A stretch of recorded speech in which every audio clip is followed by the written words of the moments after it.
Et coucou, bonsoir, bonjour ou bon dimanche.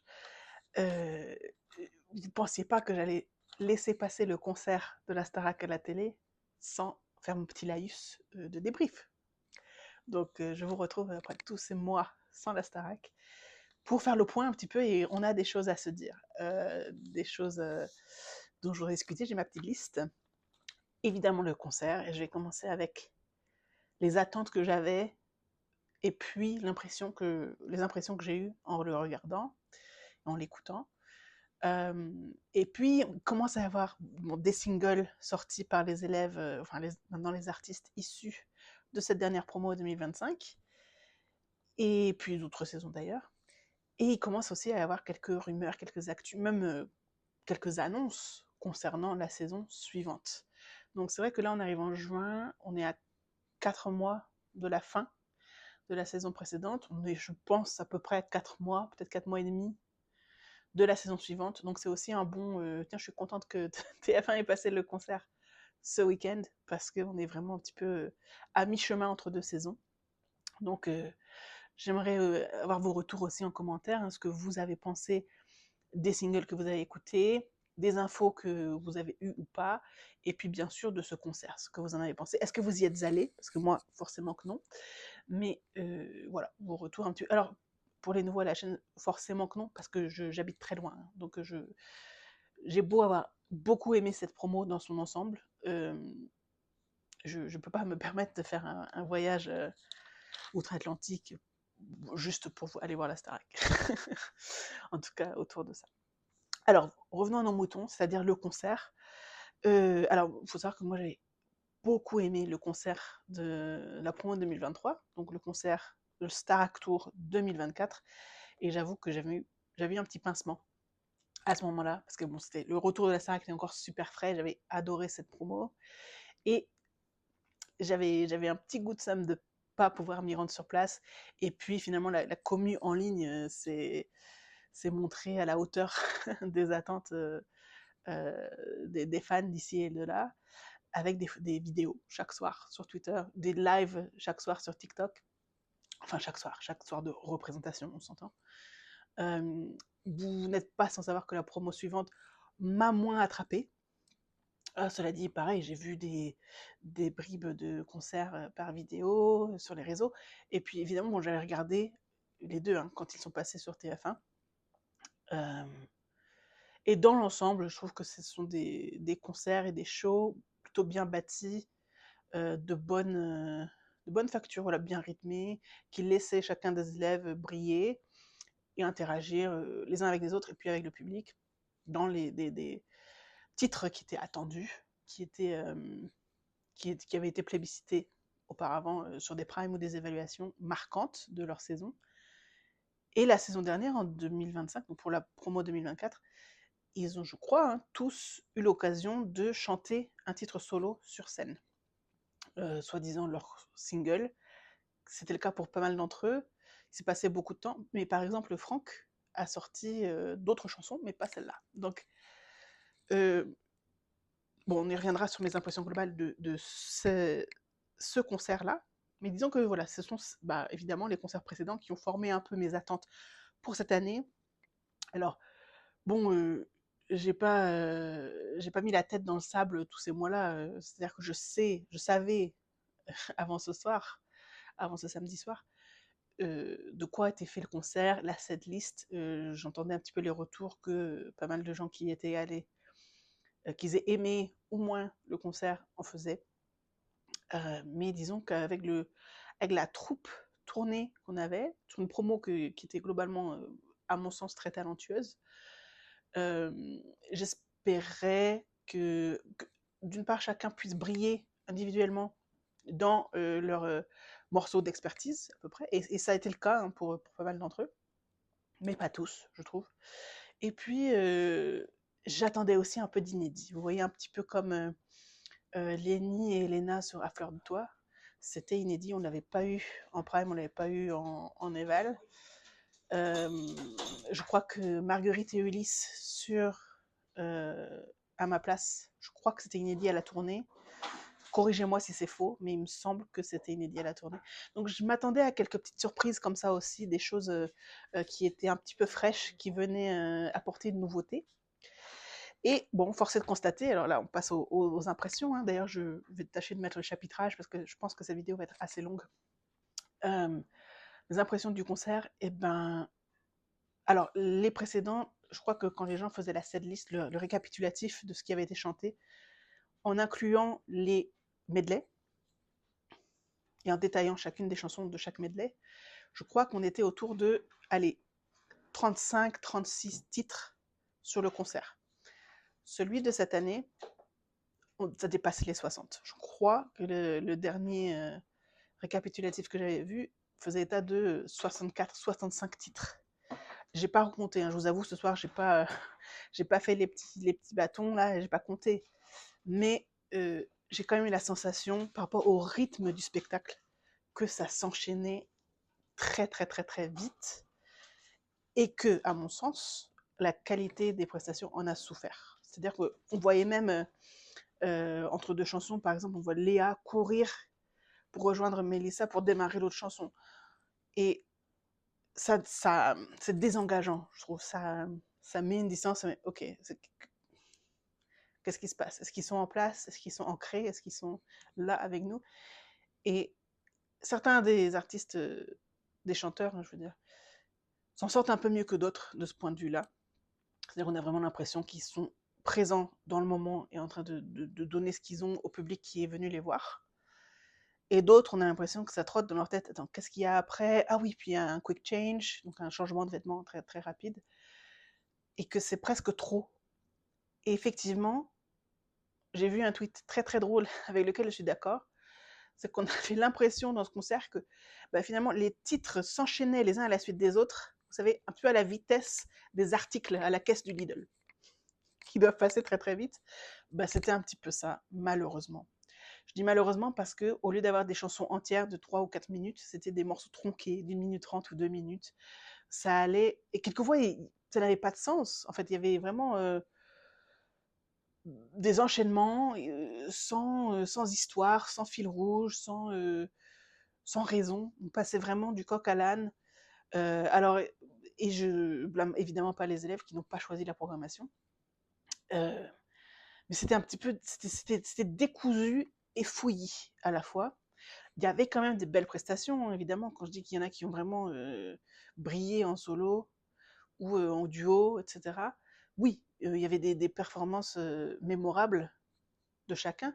Mais le problème, un petit peu, c'est que celles-là sont noyées dans quelque chose de trop. Finalement, c'est comme si on avait privilégié la quantité à la qualité. Parce que des prestations comme Bastian sur Tainted Love, ou Sarah sur Stand Up, ou Ambre et Victor sur Take Me to Church. Enfin, il y en avait plein. Emily, et pardon, je pense à la chanson d'Emily Sandé, Léa et Jeanne sur, ça y est, maintenant j'ai plus le titre, mais sur leur duo, voilà, c'était super. Read All About It. Voilà. Donc il y avait vraiment ces prestations mémorables, mais elles se fondaient dans une masse un peu informe, malheureusement. Donc ça, je trouve ça vachement dommage pour les élèves que j'ai trouvé, oui, je dis élèves et non artistes, du coup, leurs prestations clés, leurs prestations phares, se perdent un peu dans tout ça, elles sont moins mises en valeur, j'ai l'impression qu'elles sont moins mises en lumière, parce qu'il y a trop de cafouillis tout autour, il y a trop de gribouillage tout autour, et évidemment que c'est regrettable, hein. Vous voyez bien le vocabulaire que j'utilise, c'est pas voilà, dithyrambique. Et pour moi, ça, c'est ce rythme effréné et peut-être parfois l'impression d'un manque de présence sur le moment des artistes, pour moi, ça découle du fait qu'il n'y avait pas de musiciens live. Ça, quand la news est sortie, j'étais déjà colère, j'étais déjà hors de moi, parce que pour un programme qui tend à former des artistes au métier de chanteur, interprète, qui est amené à faire des plateaux, certes, mais aussi des tournées et aller à la rencontre de son public, je trouve qu'il leur manque tout un pan de la formation Star Academy. que les promotions précédentes ont eues, et c'est celle de la collaboration et presque la communion et l'osmose artistique avec des musiciens live. Parce que forcément, enchaîner 64 chansons et tronquer à 1 minute 30 ou 2 minutes, je pense que ce serait un enfer, même pour les musiciens professionnels. Mais je trouve qu'on s'est moqué d'eux toute la ligne, de, je sais pas, les rémunérer pour, je vais dire un chiffre au hasard parce que j'ai aucune idée de combien de temps ça prend, mais mettons 20 heures de studio pour enregistrer les bandes sonores, au lieu de 70 et quelques dates de concert dans toute la France. Je trouve ça, ben, pas correct. Je trouve ça tout commercial, rien d'artistique, et ça me fend le cœur. Voilà, donc je trouve ça très regrettable au niveau, ben, du professionnalisme de la tournée, parce que ça, je trouve que ça se fait absolument pas. Donc au niveau déontologique, je trouve ça nul. Et je trouve ça regrettable au niveau de la formation des artistes, auxquels il va manquer ça. Et puis le spectacle en souffre, puisque justement, ben, moins d'investissement. Alors, ce budget-là, il a été mis dans la danse et les chorégraphies. Et c'est vrai que on en prend plein les yeux, mais c'est nos oreilles qui souffrent. Donc, je pense que je comprends ce qu'a voulu faire le directeur artistique, et il me semble que cette année c'était Jonathan Jobin. Je comprends, je comprends l'envie de mettre en lumière aussi l'art de la danse. Je le comprends, et je ne le reproche aucunement. Mais je pense qu'il y avait un juste milieu à trouver. Peut-être que, bon, les autres tournées, je pense, avaient 6 à 8 danseurs, il me semble. Bah, peut-être qu'au lieu d'en avoir 12 cette année, on en prenait 9, et puis on prenait des musiciens, on prenait 4 musiciens sur scène. Je ne sais pas. Mais je pense que là, on est parti à un extrême pour lequel ce programme et ce public n'est pas forcément demandeur. Demandeuse. Corrigez-moi hein, si je me trompe, peut-être que parmi vous, il y a des gens qui ont adoré ça et qui ont trouvé que ce changement faisait du bien et que vous avez aimé ce rythme très tac au tac du concert. Alors, je mets aussi un bémol à cette histoire de tac au tac. Pour moi, il y a 2 séquences dans le concert qui ont alourdi le programme pour n'y apporter pas grand-chose. Alors pour moi, il y a toute la séquence de la comédie musicale. En fait, il y a 3 trucs. Il y a toute la séquence de la comédie musicale qui était une rediff à 100% de ce qu'on avait déjà vu au Prime. Donc pour moi, sans intérêt. C'est pas comme s'il y avait eu des prestations incontournables qui avaient été faites dans cette séquence-là non plus. Donc oui, c'est rigolo. À la limite, ils auraient peut-être même pu la passer sur les écrans géants dans la salle avant le concert pour chauffer le public un petit peu. Mais je trouve qu'on a perdu là 15 minutes qui auraient pu être réinvesties justement soit dans des séquences inédites, soit il y a des singles qui sont déjà sortis. Ben, ça aurait peut-être été sympa de donner l'occasion à leurs interprètes de les interpréter. Deuxièmement, les hymnes des saisons passées, pourquoi faire?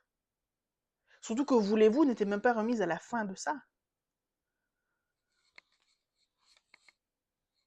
J'ai pas compris. Vraiment, pourquoi faire? Vraiment.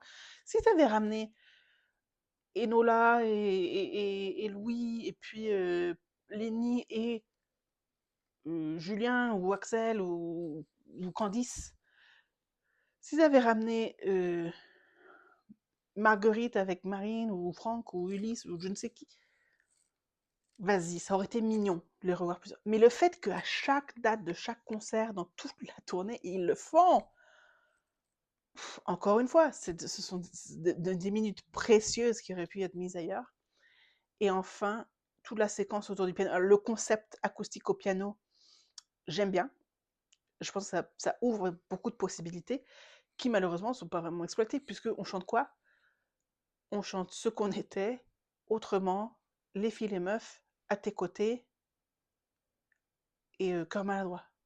Ben, ok, ce sont des titres à succès, effectivement, mais ce ne sont pas les titres des élèves.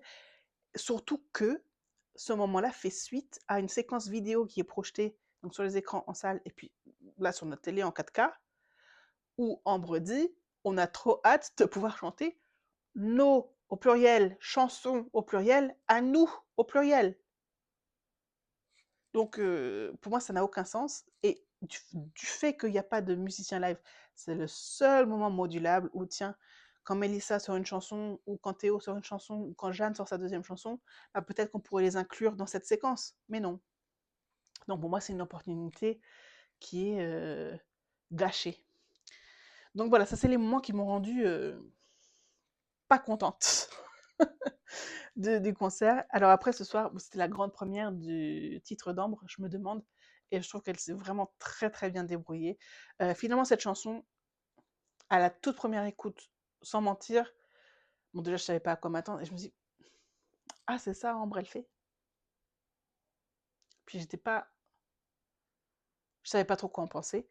Finalement, j'ai réécouté plusieurs fois, alors je suis bien contente de m'être gardée de tout commentaire sur les réseaux sociaux. J'ai discuté avec des amis sur Discord, mais j'ai rien mis sur Twitter, rien du tout, le soir même de la sortie. Et finalement, après plusieurs écoutes, j'aime beaucoup. Il y a des passages que j'adore, quand la pluie tombe sur moi, génial. Et je pense que c'est une chanson que, au plus on l'entend, plus on l'apprécie. Donc finalement, j'aime beaucoup. Et malheureusement, bah, sur Twitter et d'autres réseaux, j'imagine, il y a eu énormément de commentaires négatifs, euh, en mode on s'attendait à quelque chose de plus rock, ça ressemble pas à Lady Gaga, qu'est-ce qu'elle a fait Ambre, c'est tellement TF1. Bon, déjà, évidemment, c'est TF1, elle passe sur TF1. Donc, et son public, en majorité, regarde TF1. Donc, il y a eu beaucoup de choses, je pense, pas très faciles à lire, qui ont été dites pas plus tard qu'hier. Enfin, au moment où vous verrez cette vidéo, pas plus tard que la veille de ce concert. Et Ambre, du haut de ses 20 ans, je pense maintenant, non, 19, parce qu'elle avait 18 au château, du haut de ses 19 ans, c'est pas grave, elle respire un grand coup, elle y va, et j'ai trouvé ça vraiment chouette. Donc bravo Ambre, une très belle première performance en direct sur TF1. Je pense qu'à direct, il y avait certainement quelques minutes de décalage, mais bon, vous avez capté. Donc très très bien. Bah, les autres moments vraiment bien du concert, bon, je les ai déjà évoqués un petit peu, hein, Bastien sur Tainted Love, Anouk, j'adore sa voix surtout. Donc les Monopolis un petit peu mieux. Il y en a allez, 3 sur 4 que j'ai bien entendu, et 2 sur 4 qui étaient vraiment Monopolis. Donc ok, je pardonne l'unique Monopoly. Je sais qu'elle les dit tous, hein, mais c'est une affaire de est-ce qu'on les entend. Euh, Sarah, pour moi, Sarah, c'était un sans faute. Alors, malgré des. Mais ça, je vais pas me mettre à commenter les erreurs de son, les problèmes de son. C'est TF1, on connaît. Stand-up, j'adore. Where is my husband? Magistral. Euh, Total Eclipse avec Ambre, impeccable. Mais en gros, tous, en fait, on pourrait tous les prendre un à un, et je vous dirais voilà ce que j'ai aimé, ce que j'ai moins aimé. Vocalement, effectivement, c'est quand même Théo qui me convainc le moins de façon générale. Sur le duo avec Victor, c'était pas mal. Je pense que c'était sa meilleure prestation. Et Mélissa était en playback sur particule, excusez-moi. Puisque à un moment, elle se décide de, de, de, de crier une phrase, et on entend la phrase chanter comme elle, elle devrait faire semblant de la chanter, telle quelle. Donc, Mélissa, qu'est-ce que t'as fait en fait? T'as grillé que t'étais en playback devant toute la France. Ressaisis-toi, Mago. Il est bien son single en plus. Moi, j'aime beaucoup le single de Mélissa. On va venir au single tout à l'heure. Voilà, dans l'ensemble, un concert. Et commentez, hein, n'hésitez pas vos prestations préférées. Il y en avait pour tout le monde. Finalement, il y avait tellement de prestations qu'il y en avait pour tous. Moi, je trouve que quand ils chantent Parisienne de Gims, ce serait rigolo de le changer selon la ville où ils sont. Alors, ça ferait du boulot. Évidemment, ça ferait du boulot. Il faudrait le répéter dans le bus. Et puis, au pire, s'ils ont oublié, ils se retrouvent derrière le rideau et ils se disent merde, c'est quoi déjà? Vous refaites Parisienne. Mais par exemple, ça aurait été hyper drôle de les entendre dire euh, Toulonnaise. Moi, je veux une Toulonnaise. Voilà, ce serait rigolo. Et puis, vous inventez, voilà, au lieu de qui s'en fout de la Tour Eiffel, ben, je sais pas, qui s'en fout des plages d'eau de mer. Enfin, trouvez un truc. Trouvez un truc. Ça aurait été rigolo et ça aurait ajouté un petit peu cette interaction avec le public qui manque pas mal. Ou je sais pas si c'était une impression qu'on avait là, mais c'est vrai que les talks faisaient très appris par cœur, très récité, semblait moins interactif. Par contre, j'ai remarqué que les chanteurs s'en allaient dans le public, faisaient des va-et-vient dans le public un peu plus que les saisons précédentes. Euh, à quel prix? Voilà, je sais pas. Mais en tout cas, c'est une expérience sympa pour le public présent. Et là, parlons de l'ouverture, parce qu'à la télé, l'ouverture, c'était sur la chanson du Greatest Show, qui est bien d'ailleurs, très bien. Et en salle, c'est différent. C'est-à-dire que les élèves sont par binôme ou par trois, du coup, je sais plus, parce qu'ils sont 9. Anyway, il y en a, voilà, par exemple, Victor et Bastian apparaissent dans le public sur My Way. Ambre, il me semble qu'elle fait Ma Gueule dans le public, voilà, pour commencer le concert. Léa est avec Mélissa, je crois. Non, je sais plus. Je sais plus. Mais en parlant de Léa et Mélissa, parlant aussi des invités du concert, donc, je faisais allusion à Lénie pas mal de fois. Lénie est venue donc chanter à tes côtés avec Léa, non? Si? Avec Mélissa et Anouk, c'est ça. Et puis elle est revenue sur l'hymne de sa saison. Et une troisième fois, sur Who Ran the World. C'était ça, sa première apparition. Superbe. Lénie, on attend ton album et ta tournée. Moi, c'est peut-être fou, hein, mais moi, je crois encore au potentiel de Lénie. Je pense qu'elle est capable de très grandes choses, en tout cas de choses très sympas, très intéressantes. Donc, je l'attends de pied ferme, j'ai très hâte. Bon, sinon, ils étaient tous très très beaux. Alors, je reviens aux invités avant de conclure sur le concert. Marine, c'était un petit peu la surprise. On ne savait pas vraiment si elle serait là ou non. Je vous cache pas que personnellement, Ma Faute, je l'ai trop entendue en fait. C'est une belle chanson, hein. Mais moi, j'ai trop entendu. Et donc, déjà que j'avais l'idée qu'on n'entendait pas assez les nouvelles chansons de ces nouveaux élèves, je me suis dit que quand même prendre 3-4 minutes du concert pour Ma Faute, alors que il y a des titres qui n'ont pas été faits, bon, les fans de Marine seront très heureux, je suis sûre. Et il y a aussi cette histoire de passage de flamme, hein, le fait qu'elle chante avec Ambre, c'est pas innocent. Donc je valide cet aspect-là quand même. Je sais que voilà, je suis pas folle non plus. Je me rends compte de la symbolique. Et bon, c'était chouette. Et puis bon, elle s'est pas éternisée non plus. Elle a fait ça, elle est revenue sur son hymne à elle, logique. Et voilà, je trouve que dans l'ensemble quand même, elle n'en a pas fait le Marine Show. Donc c'est déjà ça. Ensuite, Zélie est venue chanter son titre avec Léa et Mélissa, donc je ne saurais jamais. Alors j'avais vu des photos, pardon, oui, des photos, mais j'avais vu des vidéos de Léa et Mélissa sur cette chanson, cette choré. Il s'est passé un truc assez touchant sur cette chanson, je trouve, c'est que bon, il y a des notes poussées sur la fin, hein, des high notes. C'est quoi la phrase? Bon, enfin c'est je veux le toucher moi, c'est ça. Je veux le toucher moi. Ça pousse, ça monte. Et c'est un peu le passage spectaculaire de la chanson, hein, on va pas se mentir. Et quand Léa s'est absentée pour raison familiale d'un concert ou deux, il me semble que, je sais plus si c'était un ou deux, enfin, Léa a dû s'absenter.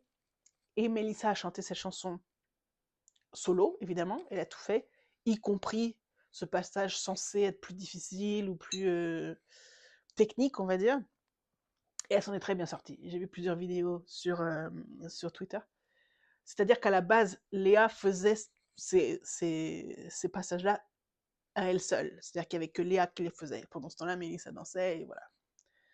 Suite à son retour, donc quand Léa est revenue, elles ont partagé ce passage-là. Il y en a deux ou il y en a trois, je ne sais plus. Enfin, elles les ont partagés, c'est-à-dire que l'une en faisait le premier, l'autre faisait le deuxième, et puis elles le faisaient ensemble, au lieu de tout laisser à Léa. Et je trouve que c'est un geste très généreux de la part de Léa d'avoir fait ça, de laisser sa copine briller aussi. Et puis là, Zélie est venue faire la chanson et elle les a tout pris. Donc c'est rigolo avec mes amis sur Discord et sur Twitch. Voilà, je dis, bon Zélie, elle est venue voler. C'est peut-être sur Twitter que j'ai vu ça. Elle est venue voler, entre guillemets, les high notes. Mais bon, c'est sa chanson après tout. Donc on peut pas lui en vouloir, c'est sa chanson. Et c'est une belle chanson. Zélie a de très beaux titres sur son album. Donc si vous êtes curieux, si cette chanson vous l'aimez, je vous invite à avoir la curiosité d'écouter son album. Je fais une petite pause là pour pas exploser la taille de vidéo que mon téléphone est capable de supporter. Et puis je reviens, on va parler des singles déjà sortis, de ceux à venir, de cette saison, des autres saisons, et puis de l'avenir de la Starac. Voilà, tout un programme, à tout de suite. Ça y est, me revoilà, j'ai bu un petit coup, le stockage du téléphone, on est bon. Vraiment, n'hésitez pas à mettre en x2 ou x1,5, ça m'est totalement égal, je sais que c'est long.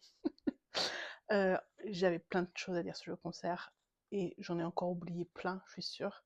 Le truc principal, c'est que du fait de ce manque d'inédit, je trouve qu'on avait, et surtout la réutilisation des visuels qu'on a vus sur le Prime, projetés derrière les élèves, là, ben, j'avais l'impression quand même de voir un petit peu un Prime best-of. Et du coup, je sais pas si c'est la meilleure vitrine pour vendre des billets à la tournée suivante, puisque les gens vont se dire, bon bah, j'aurais déjà tout vu sur TF1. Donc, je m'interroge un petit peu. Pour moi, il faut des changements dans la mise en scène, dans la façon dont le spectacle est imaginé. Je laisse ça aux professionnels. Maintenant, mais je mais je me passe pas de commentaires. Je me prive pas. Maintenant, parlons des actus, finalement, de tout ce qui s'est passé depuis la fin de l'émission jusqu'ici, et ce qu'on peut attendre aussi. Alors, typiquement, je sais même pas si on peut dire typiquement, puisque les saisons se suivent et ne se ressemblent pas forcément. Alors, je dirais juste que l'an dernier, arrivé début juin, il me semble que tous les participants à la tournée, il me semble, non pas tous en fait, presque tous. Il en manquait encore quelques-uns. Mais en tout cas, il y avait un peu plus de participants à la tournée qui avaient sorti un single. Là, en l'occurrence, alors il y a les aspects un peu particuliers de cette saison, où Jeanne avait déjà un single, On respire fort, bien sûr, et Léo en dernière soirée, qui est ressorti, et puis chacun d'eux a sorti un autre titre, et puis Emma, qui fait pas la tournée, a sorti déjà 2 singles. Donc c'est un petit peu bizarre. Il y a Mélissa donc, qui a sorti Quoi faire de moi début mai, ça fait à peu près un mois. Il y a Théo qui a sorti Garçon solide il y a 2 semaines, je crois. Une semaine. Une semaine. Puis on attend encore Victor qui est en studio très souvent. En tout cas, il poste beaucoup d'extraits. Mais il n'a pas encore sorti sa chanson. Je crois que ça arrive début juillet. Il a passé un extrait lorsqu'il était invité chez Radio Nova. Bastien a posté plusieurs extraits, pas des extraits, non, pardon, plusieurs photos de lui en studio. Il y a un petit teasing qui commence peut-être ce week-end. Sarah a répondu en live à ses fans qu'elle ne sortirait rien tant que elle-même n'a pas les frissons. Donc je pense qu'elle travaille effectivement dans ce sens-là. Elle sortira quelque chose en anglais, mais voilà, on n'a pas de date ou rien. Anouk aussi a posté quelques photos en studio, quelques indices. Mais voilà, on est un petit peu dans le flou, parce qu'on ne sait pas quand et à quoi s'attendre. Et puis, évidemment, bah, les fans des uns et des autres sont impatients, ce qui est tout à fait compréhensible. Si on regarde saison passée, certains des meilleurs titres sortis par les anciens élèves sont arrivés au mois d'août ou au mois de septembre ou novembre, ou quelquefois même un an plus tard. Si je pose le titre de Senzo qui a le mieux marché, dans le sens où il est passé en radio sur énergie, etc., c'était Changé, Senzo de la promo 2022. Ce titre-là, il est sorti, je crois qu'il est sorti en août 2024, fin août 2024. Donc, il avait sorti d'autres choses avant, bien sûr, qui étaient bien aussi. Mais voilà, ça, je pense qu'on ne réalise pas. En tant que public qui attend, on se dit, mais qu'est-ce qui met si longtemps? Pourquoi ça ne sort pas? Pourquoi? Et bon, ça prend le budget. Les fleurs fanées de Candice sont sorties aussi fin août. Bon, après ça a tourné, hein, ça n'a pas pris un an, mais Djibril avec Privilège, c'est sorti au mois d'octobre. Enfin, Lénie a sorti ses premiers titres au mois de septembre, vous voyez. Donc, c'est vrai qu'on a tendance à perdre cette perspective-là parce qu'on est aussi dans une ère qui veut que, voilà, on veut tout de suite. Moi, la première. Donc, on peut s'impatienter, on se dit, c'est long, qu'est-ce qui se passe, et pourquoi. Et puis finalement, alors, je vais pas citer de nom ou de titre particulier parce que c'est vraiment pas mon but de blesser gratuitement, mais certains des premiers singles sortis par les saisons précédentes, allez, je mets ça au pluriel, vas-y, on va dire que c'est pas les meilleurs titres de ces artistes-là. Il y a des titres qui sont sortis plus rapidement, peut-être justement dans le souci de pas trop le faire tant qu'il est chaud, ou de pas perdre de temps, ou de voilà de capitaliser sur un public existant. Euh, et puis au final, ben, ce sont les titres qui sortent 3 mois ou un an plus tard qui finalement sont d'une qualité hautement différente. Donc, c'est chiant d'attendre. Oui. Mes préférés de cette saison, et que dans l'ensemble j'aime beaucoup, hein, c'est une saison vraiment que j'affectionne particulièrement. Il y en a vraiment pas ou peu où je me dis, bon, vas-y, je m'en fous un peu, ou j'aime pas. Mais voilà, disons que sur la tournée, oui, j'attends. Il y a 7 des singles dont j'étais curieuse ou impatiente, et ils sont pas tous encore sortis, et loin de là. Donc, et dans mon top 3, je dirais que j'attends avec le plus d'impatience et de trépidation. Numéro 1, Bastian, parce que des influences qu'il a et du potentiel qu'il nous a montré, hein, évidemment, voilà, je pense que je reste d'accrocher, et en tout cas, je suis très curieuse de savoir ce qu'il va faire. Ensuite, Sarah et Anouk. Voilà, ce sont les singles que j'attends le plus, et c'est des gros points d'interrogation. Donc forcément, on se demande est-ce que ça vaut la peine d'attendre, ou est-ce que voilà, la nouvelle saison va arriver et puis voilà, on va se laisser embarquer par d'autres talents ou d'autres profils. Je me dis que non, parce qu'évidemment, il y a aussi cet aspect où on veut gagner, on veut que, que nos chouchous, les artistes qu'on soutient, on veut qu'ils y arrivent, on veut que ça se passe bien. Donc il y a aussi un petit peu cet aspect, bon, forcément surinvesti et parasocial. C'est la Starac qui veut ça. Mais voilà, ça fait un peu de peine quelquefois quand on attend pendant des mois et des mois un single, et puis finalement, malheureusement, malgré les efforts de l'artiste et l'investissement et l'engagement, ça ne prend pas, et c'est dommage, et on se dit, mais mince, qu'est-ce qui lui manque, qu'est-ce qu'il faut. Donc voilà, tout ça, ça se chamboule un petit peu, on se dit, bon, il faut y aller là, il faut sortir un truc, sinon j'abandonne. Alors, pas moi, mais les gens normaux. Dites-moi vous, les singles de qui vous attendez, et les singles de qui vous avez aimé. Et moi, je vais vous dire là, les singles de qui j'ai aimé, quasi tous. Disons qu'il n'y en a aucun que je trouve foncièrement mauvais. Il n'y en a pas. Je trouve que... Alors, si on va dans l'ordre, il y a ceux d'Emma, je pense qu'ils sont sortis en premier. Pourquoi tu m'aimes? Et je trouve que le texte était assez intelligent vis-à-vis de comment elle a été perçue dans l'émission. Et puis musicalement, c'est pop. Alors, certes, c'est un style assez populaire en ce moment, donc elle ne réinvente pas les codes, elle s'inscrit dans une mouvance existante, mais qui marche bien. Donc, pourquoi pas? Et c'est aussi cohérent avec ce qu'elle a fait avant. C'est-à-dire qu'elle avait des titres déjà existants sur les plateformes. Donc voilà, c'est pas comme si elle avait pris un virage pour surfer sur une vague. Non, non, elle y était déjà dans cette vague.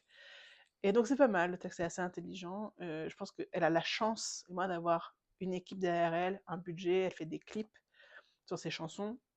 Bon, qu'elle continue comme ça, je pense que ça peut bien aller. Il me semble que c'est bien parti pour elle. Son deuxième titre, Papillon, j'accroche un peu moins, mais j'accroche quand même.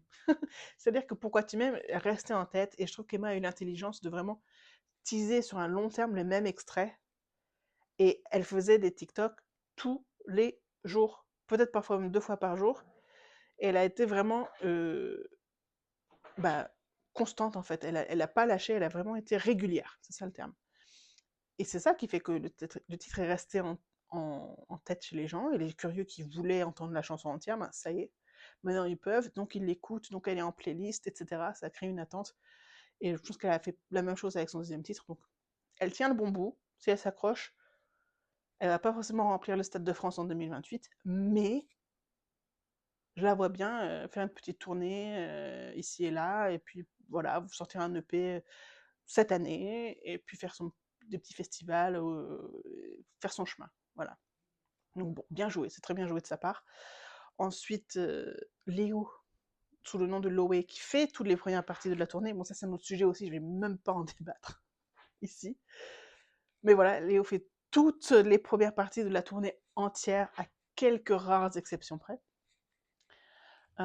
Et puis, il a sorti donc, une nouvelle version de Dernière Soirée, à peu près similaire, hein, c'est pas réinventer la chanson. Et il a sorti une autre chanson qui s'appelle Sale Gosse. J'aime beaucoup le clip de Sale Gosse d'ailleurs. C'est pas mal. Mais pareil, ça s'inscrit un petit peu dans le style qu'il affectionne. Ça rappelle un petit peu Thérapie Taxi. Donc pas de surprise, voilà. Il n'a pas fait une Mosiman. Quand je dis il n'a pas fait une Mosiman, c'est-à-dire que quand Mosiman, dans sa saison Starac, a chanté de la variété tout du long et présenté ses influences variété, entre guillemets. Et puis après, il a dit non, en fait, moi, je veux faire du mix et de la techno. Bon. C'est pas le cas ici, hein, vraiment. Léo continue la trajectoire qu'il avait déjà entamée avant. Pareil, très bien. Visiblement, ça a un public, donc c'est chouette. Je pense que l'avenir de Léo, c'est de sortir un autre titre qui s'appelle Orange. Je crois qu'il a décidé que ce serait un single à un moment donné, je sais pas. Et puis le duo avec Jeanne, qu'ils avaient co-composé au château, qui est un petit peu un mélange de leurs chansons. Les Atomes, je crois que ça s'appelle. Bon, à voir. En parlant de Jeanne, Respire fort, et je crois que sacré disque d'or, et certainement bientôt double disque d'or. Et puis à la sortie, Tu restes là. Je trouve que Jeanne, alors je me suis rendu compte en écoutant le concert, je trouve que Jeanne, on note vraiment un progrès au niveau du chant. Et je ne sais pas si c'était un manque de confiance au début de la saga où elle n'a pas montré toutes ses capacités, ou si effectivement, bah oui, à force d'essayer des choses nouvelles, de travailler avec Fanny, de monter sur scène chaque soir, sur des chansons assez quand même costauds, entre Read All About It et I Love Rock and Roll, plus voilà, les autres, bah, je trouve que Jeanne, voilà, sa voix a pris en assurance, et sur le titre Tu restes là, ça s'entend beaucoup. Sympa comme titre, j'aime bien. Encore une fois, ça ne choque pas vis-à-vis de ce qu'elle a montré auparavant. Donc c'est très... Et je trouve qu'elle a une voix très reconnaissable. On va pas se demander en entendant le single de Jeanne, tiens, ça ressemble à du Angèle, ou ça ressemble à du Marguerite, ou... non. C'est Jeanne. Donc j'aime bien jusqu'ici. Sans surprise, je crois, je peux prédire, à moins d'une catastrophe inattendue, je crois que Jeanne va sortir un album dans l'année. Je serais plutôt surprise du contraire. Elle va sortir un album dans l'année, et puis elle va en faire la promotion sur TF1 pendant la prochaine Starac. Vous pouvez noter, hein. You heard it here first. Et puis voilà, il reste Théo et Mélissa. Mélissa, j'étais très surprise. Et finalement, je trouve qu'on entend ses influences Billie Eilish, et à ma connaissance, il n'y a pas d'artiste, en tout cas mis en lumière sur les grandes plateformes type TF1, Énergie, Spotify, etc. Il n'y a pas d'artiste phare qui finalement fait du Billie Eilish en français. Alors c'est un peu réducteur de dire ça, évidemment, Mélissa à faire du Mélissa, mais en tout cas ce style-là, qui marche pour Billie Eilish, peut marcher pour elle, et son premier titre, j'aime bien. J'étais assez surprise de ça. Je trouve que c'est l'un des meilleurs titres sortis par sa promo jusqu'ici, et c'est une surprise. Après, moi j'ai toujours cru en son potentiel, hein. Je n'ai pas fait partie des gens qui se moquaient d'elle tout le temps sur les réseaux. Et je les comprends un petit peu, parce que c'est vrai que particulièrement, c'était surfait. Elle en a fait vraiment beaucoup trop. Mais j'ai jamais oublié Mélissa du premier Prime qui chantait justement une version française d'une chanson de Billie Eilish, ou Mélissa qui chantait à sa première nomination, ou quand ils étaient tous en randonnion, là, je pense pour le Prime Tournée, je crois, ou je sais plus. Voilà, donc j'ai jamais oublié que Mélissa chante très bien, et son premier single, je l'aime beaucoup. Donc voilà, bien joué Mélissa. Et puis, une autre surprise, c'est le single de Théo. Alors, le texte aborde la toxicité de certaines attentes faites aux hommes. Je vais pas faire une analyse de texte, mais bon, disons que c'est pas le pire. C'est pas non plus, révolutionnaire, mais en même temps, c'est pas pour ça que c'est pas sincère. Donc, on peut pas lui enlever ça. Je pense que ce sont ses vrais sentiments dans la chanson, dans le texte. Moi, j'aime bien quand il dit qu'il a peur de voir le reflet de quelqu'un de malheureux. Je trouve ça assez vulnérable et honnête, donc j'aime bien. Et l'aspect, justement, un petit peu électronique sur la fin, sur le refrain même, bah, ça m'attrape. C'est-à-dire que ce serait pas Théo de la Starac qui chante ça, je l'écouterais à balle, je suis sûre. Euh, donc voilà, on peut pas lui enlever ça. Il y a pas mal d'autotune par contre sur son single, parce que ben là on en revenait, il a pas la voix de Victor quoi. Voilà. Mais le titre est pas mal, le titre est pas mal. Et du coup, le fait que je trouve ce titre pas mal, bah mon cœur reste ouvert au titre suivant. Apparemment, il prépare un EP, il me semble. Donc c'est sûr que je l'écouterai au moins une fois pour voir ce qu'il en est. De toute façon, j'écoute tout hein, pour au moins me faire une idée. Mais j'ai un petit peu hâte, je vous cache pas. Alors, est-ce que ce sera cette année? On arrive en mois de juin. Je sais pas je pense que le budget de Théo est moins fort et moins puissant que ceux de Jeanne ou Mélissa, par exemple, qui sont signés en gros label. Je sais, alors Théo, il est chez Play2, qui est une succursale de TF1, un truc comme ça. Donc, bon, il n'est pas à la rue non plus, mais je pense que les filles que je viens de citer sont prioritaires sur lui. Donc, son EP, peut-être fin de cette année, début d'année prochaine, je sais pas. J'ai l'impression de faire la météo des sorties Starac.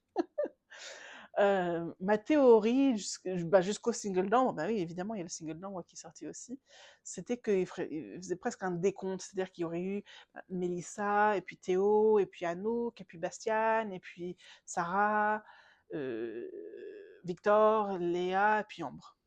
Mais bon, apparemment, c'est pas ça. Euh, J'aimais bien cette théorie parce que j'avais compté les vendredis et tout, puis Victor qui dit début juillet, ça faisait Victor le 3 juillet, et puis tout rentrait dans les cases. Et j'aurais pu vous dire, bon, bah, Anouk 12 juin, Bastien 19 juin, Sarah 26 juin. Et c'est pas ça, malheureusement. Enfin, je voudrais bien, on touche du bois, il y a peut-être une infime chance encore que ce soit ça. Mais bon, en tout cas, les singles que j'ai entendus jusqu'ici de cette promo, bah, justement, me rendent très optimiste pour la globalité d'entre eux. Donc, on verra bien. Le single d'Ambre, comme je vous disais, bah, plus je l'entends, plus je l'aime. Donc, ouais, très hâte à son album aussi, qui va prendre encore un peu de temps, et c'est bien normal. Je pense que quand la tournée sera terminée, ils auront plus le temps voilà, de se poser, de vivre les choses, de les écrire, de respirer. Et puis peut-être qu'entre-temps, on aura, je sais pas, l'album de Lenny, par exemple. Alors pour parler voilà, des singles des autres promotions qui sont sorties, il y en a pas mal qui sont sortis cette année, il y en a pas mal qui sont sortis cette semaine. Je trouve que bah, ça montre un petit peu que plus ça va, plus ils connaissent leur style, plus ils sont alignés, et plus ils sortent des choses un peu plus... Bon, il reste quand même des jeunes artistes dans la jeune vingtaine, mais des choses plus abouties, des choses plus affinées, presque. Par exemple, Noah de la saison 2024, Noah Bois Noir, a sorti 2 titres coup sur coup qui s'appellent Cordialement et Dos Argenté. Il y a un petit cafouillis à la sortie de Dos Argenté où c'était la même minute en boucle, mais c'est réglé. Bah, si je compare ça avec son premier titre, M'écouter, qui était sorti en avril ou en mai 2025, les titres qui sortent au printemps 2026 sont, selon moi, pardon, beaucoup mieux. Pareillement, les titres que Margot Abat de la saison de Lenny a sorti, Body Count et Papa qui vient de sortir, je les aime beaucoup pour des raisons différentes. Carla Donna de la saison 2022, c'est pas la première fois que je vous en parle, je crois, ne fait que s'améliorer. Et là, elle est dans une era où elle a sorti Material Girl au mois de mars, et là, elle est en frisson, qui sont dans une era pop girly un petit peu. Je pense que c'est le personnage qu'elle a toujours voulu incarner, il me semble. Et ça s'entend, et ça se sent, et ça donne envie de bouger, et c'est très très lumineux. Enola, de sa même saison, vient de sortir d'aluminium et de plastique. C'est très, alors très influencé. Non, disons que de ce titre, on entend dans ce titre ces influences de Mylène Farmer, parce que Enola en est fan, mais il y a aussi la voix d'Enola, il y a ses envolées vocales sur la fin. Pour moi, c'est l'un de ses meilleurs titres, si pas le meilleur titre qu'elle a sorti à ce jour. Donc, tout ça me donne hâte et envie et me donne curiosité d'entendre tout ce que ces artistes encore débutants, hein, même s'ils ont fait la saison 2022, c'était il n'y a pas si longtemps, ils sont encore, voilà, pour la plupart dans la vingtaine. Euh, j'ai cœur à les écouter et à me dire, ah ouais, c'est ça que les sachants avaient vu en eux. C'est ça la réalisation du potentiel qui les a fait entrer à la Starac. Et je trouve ça fascinant. Voilà, je trouve ça fascinant. Maintenant, pour ce qui est de l'avenir de la Starac, parce que ça commence à en faire, voilà, ils sont plus de 50 là jusqu'ici. Alors, en cours de route, certains abandonnent ou reprennent leurs études ou reprennent un boulot ou décident voilà, de faire une pause ou de reprendre du temps, enfin de consacrer à la musique une partie un peu moins coûteuse de leur vie, un peu plus gérable, où ce n'est plus toute leur vie. Et ça se comprend, enfin voilà, il y a la réalité matérielle hein, à laquelle on fait tous face. C'est pas facile d'être intermittent du spectacle. Donc, je dirais mais ils sont quand même une vingtaine ou une trentaine à en faire leur activité principale toujours et à se battre pour ça. Il y a Candice qui a sorti Mauvais il y a quelques semaines, qui est un titre excellent que je vous invite à aller stream. Candice est en train de transitionner de sa phase fée qu'elle incarnait sur ses 2 premiers EP, premier pétale et deuxième pétale floraison, qui sont excellents. Elle est en train de transitionner vers sa phase sirène. Il y a un titre qui va sortir prochainement qui s'appelle Impoli, qu'elle tease déjà. Ça va être quelque chose aussi. Mais de ce fait-là, est-ce qu'on a encore la bande passante, la capacité mentale et affective de soutenir de nouveaux talents avec la même ferveur? Si je prends par exemple les succès les plus fulgurants de ces années récentes, c'est Pierre Garnier, c'est Elena, c'est Marguerite. Et Bonnie le mérite parce que son album est incroyable, l'album d'Ebony qui est sorti au mois d'avril, Ménélique, je le conseille à tout le monde. Écoutez-le au moins une fois, si vous n'aimez pas, vous n'aimez pas. Mais pour moi, Ménélique fait partie de ces albums qui qui racontent une histoire et qui s'écoutent du début à la fin et on se dit, oh waouh,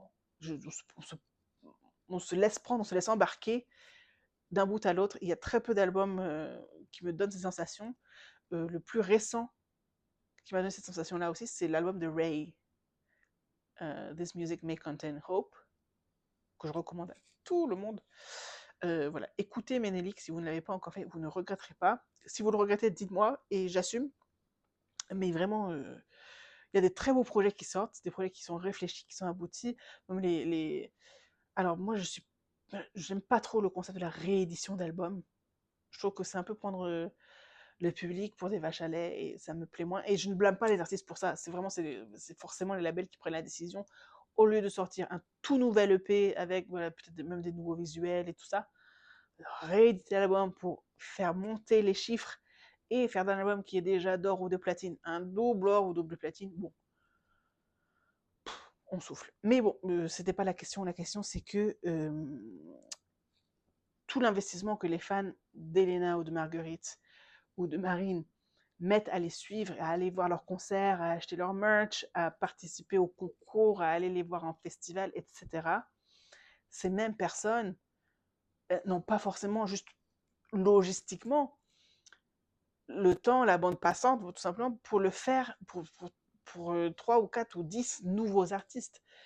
Donc je me dis, il faut forcément, pour que les prochains gagnants ou les prochains chosen ones des maisons de disques, alors quand je dis chosen ones, c'est par exemple sur cette saison dernière là, c'est Jeanne, Léo et Mélissa qui ont eu des contrats juteux alors que ils n'ont pas gagné. Voilà, il y a des gens comme ça dans toutes les saisons, évidemment, et Lenny en fait partie aussi. Hein, la Beau est l'une de mes faves, j'en ai conscience. Bon, il y a toujours plusieurs. Voilà, il y a Marguerite par exemple dans sa saison. Donc chaque saison, il y a 3 ou 4 talents qui vont vraiment être boostés et dans lesquels les labels vont investir gros. Sauf que le public ne peut plus investir autant de son temps, de son argent, de son attention, de ses tweets, de ses vidéos YouTube, de ses TikTok. Voilà. Donc, il faut un certain renouvellement du public. Et pour moi, alors moi, j'étais vraiment dans la team, il faut espacer les saisons de la Starac et mettre la Starac une année sur 2. Pour justement donner le temps à, vous voyez, la Pierre Gagné, il est en pause créative, on va dire, et en jachère, parce qu'il a arrêté non-stop pendant 2 ans. Et voilà, et laisser un petit peu des créneaux, laisser des places, laisser des îlots d'attention disponible, je sais pas, pour moi, il y a un problème où là, il va y avoir trop.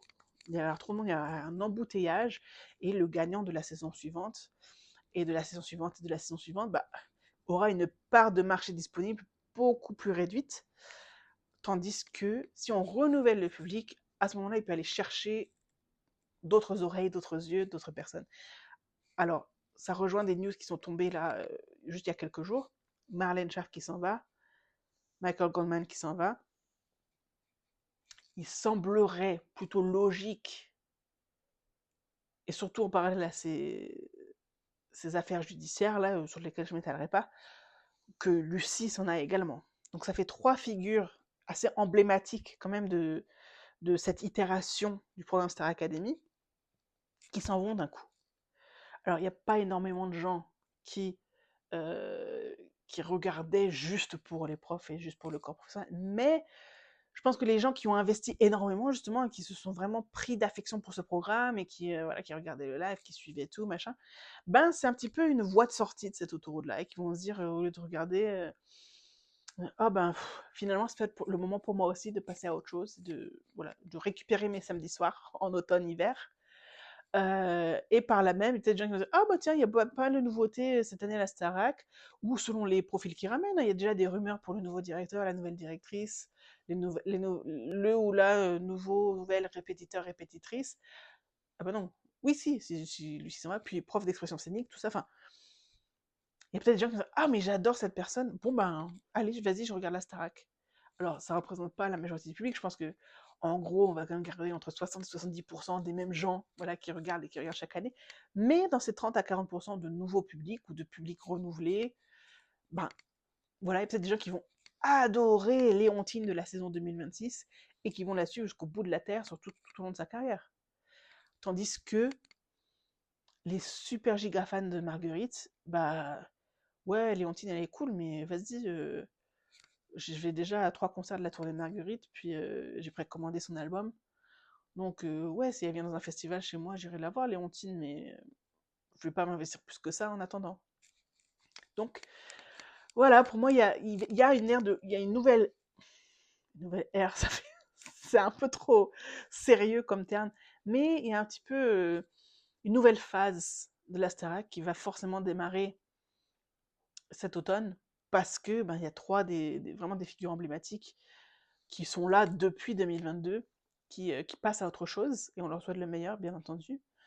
Euh, donc j'espère que ça va aussi attirer ben, un public qui n'a pas regardé la Starac auparavant, et puis qui va peut-être nous, entre guillemets, débarrasser, alors je le dis sans méchanceté, mais des gens qui sont hyper critiques à toujours dire, bon ben ça c'est, vas-y on souffle, on l'a déjà vu, marre de voir ceci, j'en peux plus de cela. Peut-être que ces gens-là finalement vont se dire, ok, ben finalement, vas-y la Starac j'arrête. Et puis les nouveaux gens vont se dire, oh mais c'est trop bien l'hymne, ah il y a un hymne à la Starac, je savais pas, oh, mais ils apprennent la Corée en une semaine, mais c'est trop chouette. Voilà, ben, des nouveaux yeux, un nouveau regard. Voilà, et je pense que ça fera du bien et aux artistes qui sont déjà existants, qui sont sortis de la Starac dans toutes les saisons jusqu'ici, parce que finalement ils n'auront pas à se battre, entre énormes guillemets bien entendu, mais ils n'auront pas à se battre pour les mêmes, pour l'attention du même public. Bon, j'espère que vous comprenez ce que j'essaye de dire. Mais si c'est pas le cas, posez-moi des questions, je vous explique. C'est tout ce que j'avais sur ma petite liste de choses à discuter. J'essaie de voir si j'oublie rien. Ouais, je pense qu'on aura fait un début, ben, soit mi-octobre, entre mi-octobre et début novembre, je pense. C'est toujours un peu dans ces eaux-là. S'ils reviennent à la méthode ancienne de faire commencer à la rentrée scolaire, ce sera plutôt début septembre. Mais bon, je pense que de toute façon, les infos vont tomber au compte-gouttes d'ici là, hein. Il y aura des exclus par ici, des rumeurs par là, tout ça. Je sais pas forcément si je vais refaire une vidéo en attendant la nouvelle saison. C'est possible que j'en fasse si bah, les singles de toute cette troupe-ci, s'ils sortent tous, avant que la nouvelle saison reprenne, je vais peut-être justement faire une petite vidéo, alors pas aussi longue que celle-ci, hein, mais juste un bilan, voilà, qu'est-ce que j'ai bien aimé, qu'est-ce que j'ai moins aimé, qu'est-ce qui me plaît dans ces chansons, ou qu'est-ce qui me plaît moins, qu'est-ce que j'attends de tel ou tel artiste, qu'est-ce qui m'a surpris, qu'est-ce qui m'a pas surpris, pour que vous me donniez vos retours aussi, ce que vous avez aimé, ce que vous n'aimez pas. Euh, voilà. Alors, sinon, en news, je pense que je l'ai dit que Marguerite a annoncé son album pour le début octobre. Donc, c'est disponible en précommande. Ambre a des versions physiques de son single qui s'appelle Maxi Single, disponible aussi. Je pense que le lien est dans sa bio Instagram. Et sur ce maxi single, il y a une version acoustique de Je me demande. Il y a aussi une version a cappella. Et enfin une version instrumentale pour ceux qui aiment faire des covers, tout ça. Voilà, tout ça. Et ce sera. Les précommandes sont ouvertes et ce sera disponible en physique le 28 août, je crois, fin août. Et je me suis demandé si c'était pas ça la sortie de son album, mais je sais pas. Est-ce que Ambre va sortir son album avant la prochaine saison? Je le lui souhaite, ce serait vraiment recommandé parce que par exemple, Anisha qui a sorti son album juste la veille, vraiment la veille, le vendredi, Anisha a sorti son album, le samedi, la Starac de Pierre Garnier commençait. Donc ça ne lui a pas porté chance au niveau des ventes et au niveau même de l'attention, de la promo, tout ça.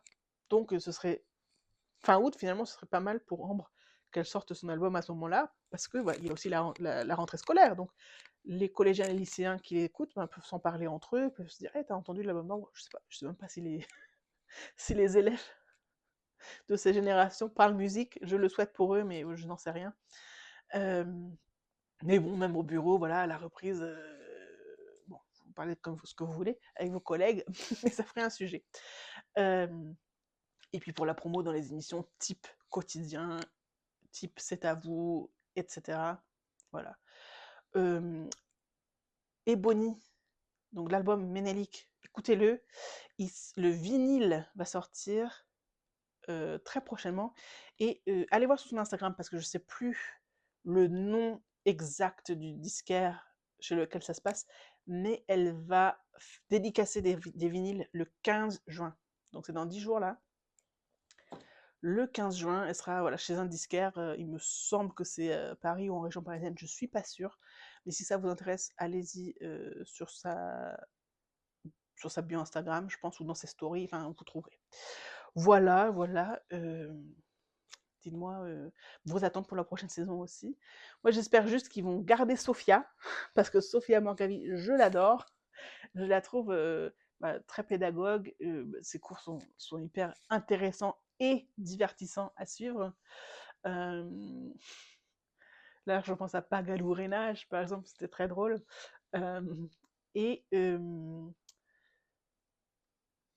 finalement, les autres... Bon, Fanny, je pense qu'elle reste. Il me semble qu'elle a évoqué qu'elle reste, donc tant mieux. Et puis sinon, moi, je vais garder Nikos, évidemment. On annonce le départ de Coleman, il y a déjà des gens sur Twitter qui disent allez, Nikos maintenant. Non, non, non, non. Nikos, c'est l'âme de la Starac, il faut le garder. C'est comme si on les enlevait du château, c'est pas possible. Voilà, dites-moi vos retours, vos questions, vos commentaires. J'essaie de répondre. Et si on se revoit pas d'ici la saison suivante, je vous souhaite un bel été à tous et je vous dis à la prochaine. Bye bye.